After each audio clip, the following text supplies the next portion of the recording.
In this video, I'm going to show you how I use abstraction to reduce the complexity of a program, and this program was written in Code.org's App Inventor. Now this is a real simple program.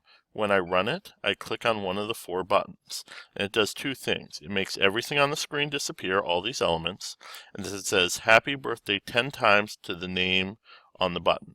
So I click on Jennifer, makes everything disappear, and says happy birthday Jennifer 10 times. Now let's look at the code that I use to make this happen. So I click on the George button. It hides all five of the elements, the four buttons, and the title, whose birthday. Then it does a for loop that goes through 10 times and says happy birthday George. We go down to the next button. When I click on Jennifer, exact same 5 lines of code, and then a for loop that says happy birthday Jennifer. So the code in all these 4 buttons is almost identical. The only difference is who it's saying happy birthday to. Really, only this word is different in all these 4 buttons. So I'm wasting a lot of time rewriting the exact same lines of code. This program was written without abstraction. Now I'm going to show you how I wrote it with abstraction. So go over here, we see our text, we see our program is a lot shorter. So there's only 2 lines of code in each button event listener. We call the function make everything disappear, and the function say happy birthday, and we pass a string of text with the name of whosever button it is. So let's first look at make everything disappear. We call make everything disappear. There's a function down here that makes all 5 elements disappear.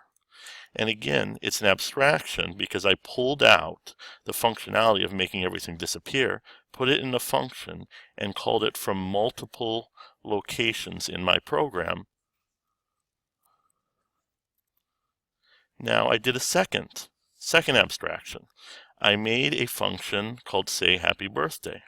This one has a parameter. It takes a variable name because it's going to act differently depending on what I pass it. On the George button, I pass a string George.